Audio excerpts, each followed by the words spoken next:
नमस्कार मंडळी. माणसाची मनं जोडणं ही जगातील सर्वात मोठी गुंतवणूक आहे. पण ही गुंतवणूक कशी करायची हे आपल्याला माहिती आहे का?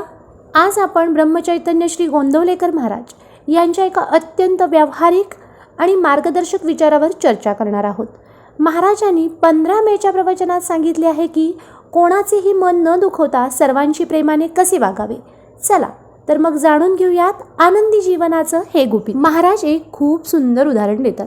जर आपल्याला पैसे शिल्लक टाकायचे असतील तर आपण सर्वात आधी काय करतो?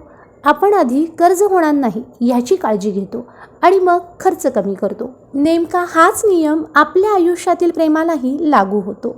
जर आपल्याला समाजात किंवा कुटुंबात प्रेम वाढवायचे असेल तर सर्वात आधी आपल्या मनातील द्वेषबुद्धीला मूठ माती दिली पाहिजे.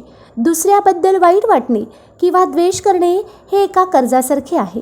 जोपर्यंत हे कर्ज फिटत नाही तोपर्यंत प्रेमाची पुंजी साठणार नाही. महाराज म्हणतात की एखाद्याला शारीरिक जखम केली तर ती भरून येते, माफी मागितली तर तो माणूस माफही करेल, पण कोणाचे मन दुखवणे ही सर्वात वाईट गोष्ट आहे.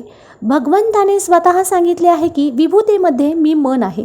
म्हणजेच जेव्हा तुम्ही कोणाचे मन दुखवता तेव्हा तुम्ही प्रत्यक्ष परमेश्वराला दुखवत असता. त्यामुळे चुकूनही कोणाचे मन दुखवले जाणार नाही याची दक्षता घेणे हीच खरी साधना आहे. कधी कधी आपण सत्याचा आग्रह धरतो, पण तिथेही सारासार विचार हवा. एका कुटुंबाचे उदाहरण घ्या. 4 भावांच्या आवडीनिवडी वेगवेगळ्या असू शकतात. कुणाला गोड आवडते तर कुणाला तिखट. जर ते आपापल्या आवडीसाठी भांडू लागले तर भांडण कधीच मिटणार नाही. पण जर त्या चौघांनी हे लक्षात घेतले की आपण एकाच बापाची मुले आहोत तर त्यांच्यातील मतभेद संपून जातील.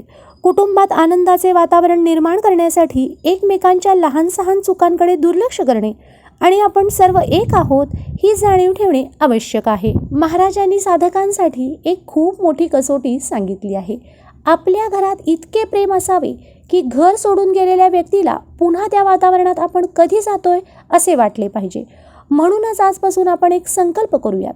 कोणाचेही मन न दुखवता सारासार विचार करून सर्वांशी प्रेमाने वागूया. तुम्हाला आजचा हा विचार कसा वाटला हे कमेंट्समध्ये नक्की सांगा आणि लिहायला विसरू नका. श्रीराम जय राम जय जय राम. व्हिडिओ आवडल्यास लाईक करा आणि शेअर करा तुमच्या मित्रपरिवारासोबत. अशाच आध्यात्मिक आणि प्रेरणादायी विचारांसाठी पूजा अनुभव व्लॉग या चॅनलला फॉलो करायला विसरू नका. श्रीराम जय राम जय जय राम.